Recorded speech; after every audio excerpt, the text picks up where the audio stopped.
시청자 여러분 안녕하십니까? 지방자치 중심 소식을 전하고 더 나은 지방자치의 방향을 제시하는 지방자치 1번지입니다. 에너지 산업을 육성하는 데 중추적인 역할을 담당할 빛가람 창조경제혁신센터가 지난 8일 나주 혁신도시에서 문을 열었습니다. 빛가람 창조경제혁신센터는 전국 19번째 창조경제혁신센터이자 공기업이 운영하는 자율형 센터로는 포항혁신센터에 이어 두 번째입니다. 이날 개소식에서는 지방자치단체, 기업, 대학 및 연구원 등 44곳과 업무 협약을 맺었습니다. 한전이 운영하는 빛가람 혁신센터는 에너지 분야 창업, 벤처기업 육성 외에도 신산업과 연계한 지역혁신 지원 사업과 지역인재 육성도 맡게 됩니다.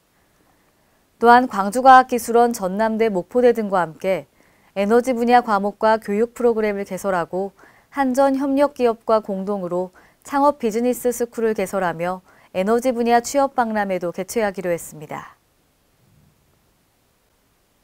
지난 8일 열린 국가식품 클러스터 발전 방안 정책 토론회에서 전북대 소순열 교수는 인력 양성의 필요성을 강조했는데요. 하지만 전북의 자체 공급 인력은 4천여 명으로 필요 인력의 절반에도 못 미치는 상황입니다. 보도에 김민화 기자입니다. 전북 익산 지역에 조성 중인 국가식품 클러스터의 발전 가능성을 높이기 위해서는 연구 경영 분야에서의 인력 양성이 필요하다는 주장이 제기됐습니다. 전북대 소순열 교수는 8일 한국은행 전북본부에서 열린 국가식품 클러스터 발전 방안 정책 토론회에서 국가식품 클러스터와 전북 익산의 역할이라는 주제 발표를 통해 인력 양성의 필요성을 강조했습니다. 소 교수는 생산 인력뿐만 아니라 식품 R&D를 수행할 수 있는 연구 인력과 식품 전문 마케팅 기획을 가진 경영 인력이 필요하다고 말했습니다. 또 연구 인력이 부족하게 되면 산학연 협력 시스템이 활발하게 작동하지 못하며 혁신 주체의 부재로 사업 계획과 조정 및 집행을 효율적으로 수행하지 못하게 된다고 지적했습니다. 이어 익산은 신설 내지 유치 계획에 있는 식품 특성하고 기능성 대학, 디자인 대학 등에서 식품기업 인력 고도화 과정 등을 적극 양성해야 하고 현장에 필요한 맞춤형 인력을 공급해야 한다며 대학, 연구기관, 지역사회 등의 인력에 관한 정보 제공의 중요성도 강조했습니다. 주종목이 있고 거기에 대해 연세대에 같이 사수라 이렇게 돼 있지 않습니까? 연구로서도 그렇고 인력으로서. 이게 도대체 뭘 잡을까? 발효과? 건강기능식. 아까 말한 전북발전연구원은 아마 친환경하고 건강기능성 식품을 얘기를 하는 걸까? 도대체 뭐가 중심이 될까 이게?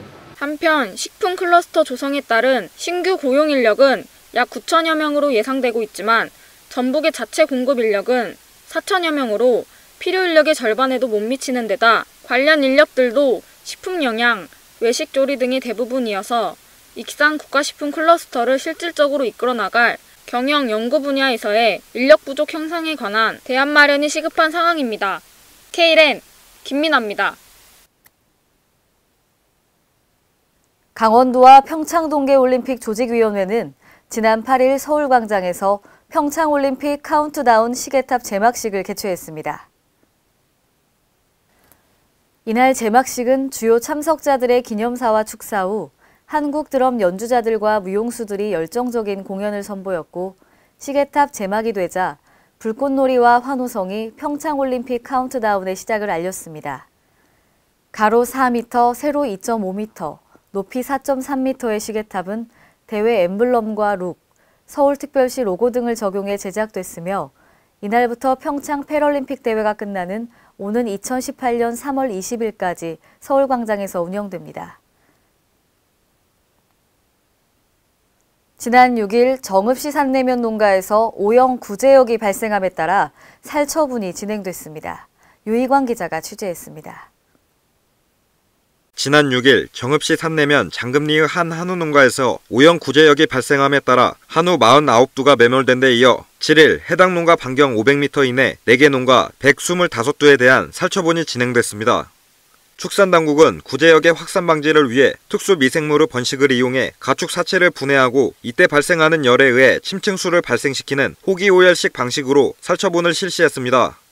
또 발생 농가에 인접한 통제초소 2개소를 운영함과 동시에 7일 24시까지 전파 가능성이 있는 우제류 가축 및 사람, 차량 등의 이동을 중지시켰으며 일제 소독을 진행했습니다.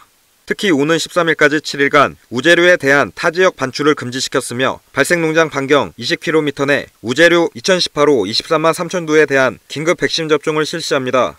한편 구제역 확진 판정을 받은 한우 농장의 바이러스 항체 형성률이 5%에 불과했던 것으로 확인되면서 당국과 지방자치단체의 백신 접종 관리에도 문제가 있었던 것이 아니냐는 비난이 쏟아지고 있습니다.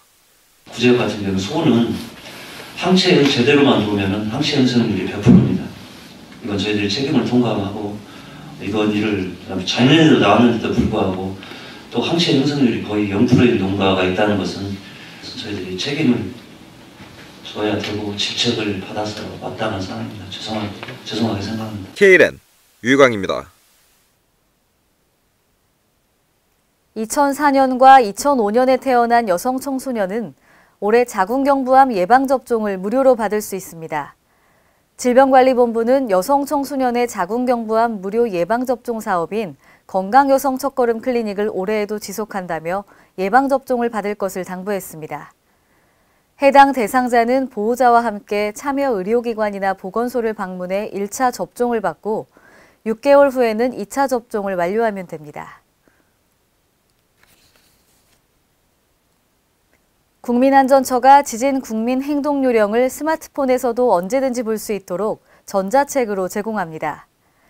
이번에 제작한 지진 국민 행동 요령은 지진 발생 상황과 장소에 따른 자세한 행동 요령, 9.12 지진을 겪으면서 국민들이 궁금했던 내용을 정리한 Q&A와 전국 지진 체험관 현황 등 지진 대피에 관한 정보를 담았습니다. 앞으로 국민안전처는 다음이나 네이버 등 포털 사이트 등에도 개선된 행동 요령을 게재해 접근성을 확대할 예정입니다. 이상으로 지방자치 1번지를 마칩니다. 시청해주신 여러분 고맙습니다.